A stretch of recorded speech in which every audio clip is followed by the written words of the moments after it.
අබීස් plate YouTube channel එකට සාදරයෙන් පිළිගන්නවා. අද මම කට්ලට් හදන්නයි යන්නේ. සාමාන්‍ය ප්‍රමාණයේ කට්ලට් බෝල 35ක් මේ කියන ප්‍රමාණවල් වලින් හදාගන්න පුළුවන්. සැමන් ග්‍රෑම් 150ක්, කහ ලුණු දාලා තඹගෙන පොඩි කරගත්ත අල ග්‍රෑම් 400ක්, සිහින්ව කපාගත් බීලුණු ග්‍රෑම් 200ක්, රම්පේ, ඉඟුරු අඟලක වගේ කෑල්ලක්, කරාබිනටි 5ක්, එනසාල් කරල් 5ක්, කරපිංචා, සුදුලූණු ග්‍රෑම් 50ක්, අමු මිරිස් ග්‍රෑම් 50ක්, තුන පහ තේ හැන්දක්, කහ තේ හැන්දක්, ගම්මිරිස් තේ හැඳි 2ක්, කෑලි මිරිස් තේ හැඳි 2ක්, ලුණු අවශ්‍ය පරිදි.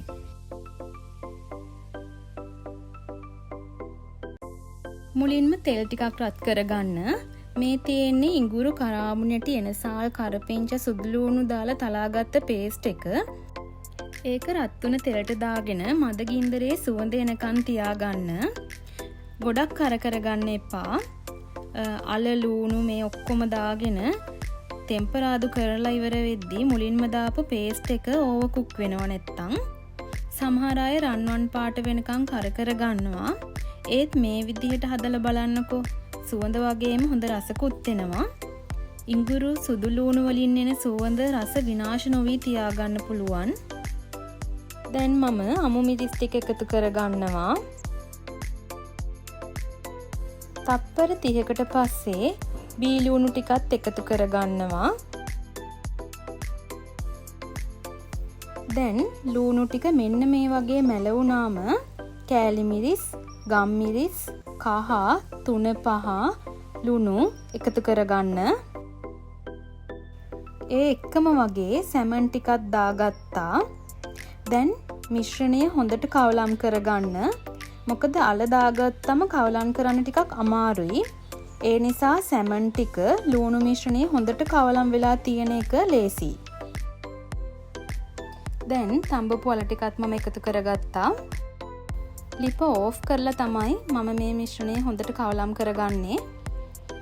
එතනම් අඩිය අල්ල ගන්න බලනවා.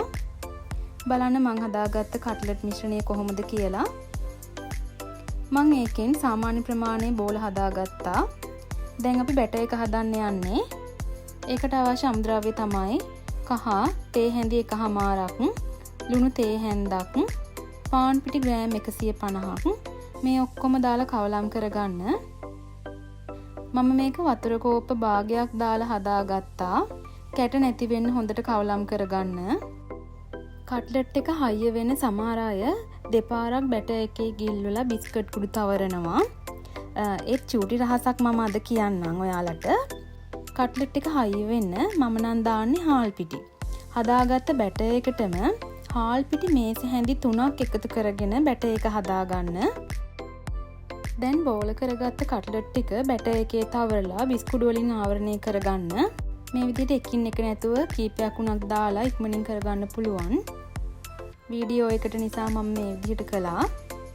මේ ටික දැන් ෆ්‍රිජ් එකේ තියාගෙන අවශ්‍ය වෙලාවට බෙදලා කන්න පුළුවන්.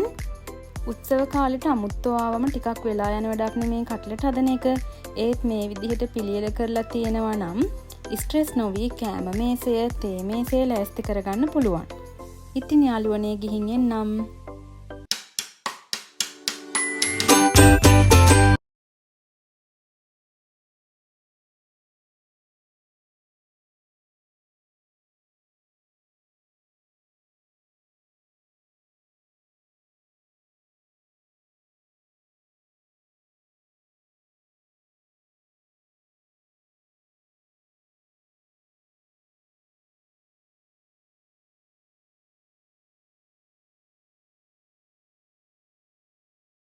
ඒ විදිහට හදාගත්ත කට්ලට් ටික තමයි මේ තියෙන්නේ.